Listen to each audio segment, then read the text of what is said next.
जय महाकाल दोस्तों।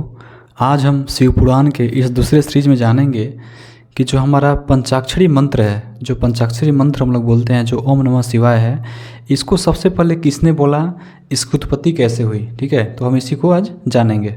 देखिए, भगवान सदाशिव ने प्रणव एवं पंचाक्षर मंत्र की उत्पत्ति और महिमा का वर्णन किया है। ये जो सारी चीज़ें हैं ना, ये शिव पुराण में वर्णित है कि भगवान सदाशिव ने प्रणव और पंचाक्षरी मंत्र की उत्पत्ति कैसे हुई और उसकी क्या महिमा है, उसका वर्णन किया है। सबसे पहले भगवान शिव के मुख से ओमकार प्रकट हुआ, यानी भगवान शिव ऐसे थे जिनके मुख से ओमकार प्रकट हुआ। यह मंत्र शिव स्वरूप ही है। इसी प्रणव से पंचाक्षर मंत्र की उत्पत्ति हुई है। प्रणव से युक्त पंचाक्षर मंत्र यानी जो ओम नमः शिवाय है, तो प्रणव से युक्त पंचाक्षर मंत्र से संपूर्ण मनोरथ की सिद्धि होती है। इस मूल मंत्र से भोग और मोक्ष दोनों ही प्राप्त होते हैं। इसके अनंतर सूत जी शिवलिंग की स्थापना, उसके लक्षण और पूजन की विधि तथा शिवपद की प्राप्ति कराने वाले सत्कर्मों का वर्णन करते हैं। आगे मोक्षदायक काशी आदि मुक्तेश्वर क्षेत्रों का वर्णन, विशेष काल में विभिन्न नदियों के जल में स्नान के उत्तक फल का निर्देश तथा तीर्थों में पाप से बचे रहने की चेतावनी दी गई है।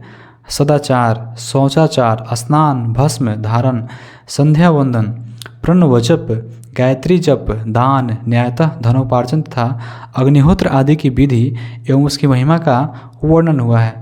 अब देखिए कितना खास यहाँ पे एक लाइन आने वाला है, ध्यान दीजिएगा। सूत जी कहते हैं कि मुमुक्षु व्यक्ति को सदा ज्ञान का ही अभ्यास करना चाहिए। धर्म से अर्थ की प्राप्ति होती है, अर्थ से भोग सुलभ होता है और उस भोग से वैराग्य की प्राप्ति होती है। धर्मपूर्वक अर्जित जो धन होता है, तो धर्मपूर्वक अर्जित धन से जो भोग प्राप्त होता है, उससे एक दिन अवश्य वैराग्य का उदय होता है। धर्म के विपरीत अधर्म से उपार्जित धन द्वारा जो भोग प्राप्त होता है, उससे भोगों के प्रति आसक्ति उत्पन्न होती है। ईश्वर अर्पण बुद्धि से यज्ञ दान आदि कर्म करके मनुष्य जो है मोक्ष फल का भागी होता है।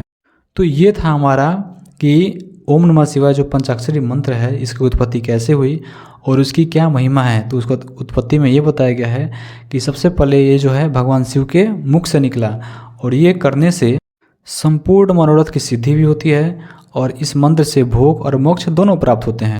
तो आज इस वीडियो में इतना ही, फिर मिलेंगे नए वीडियो के साथ। तब तक के लिए जय भोलेनाथ, जय श्री राम, जय महाकाल।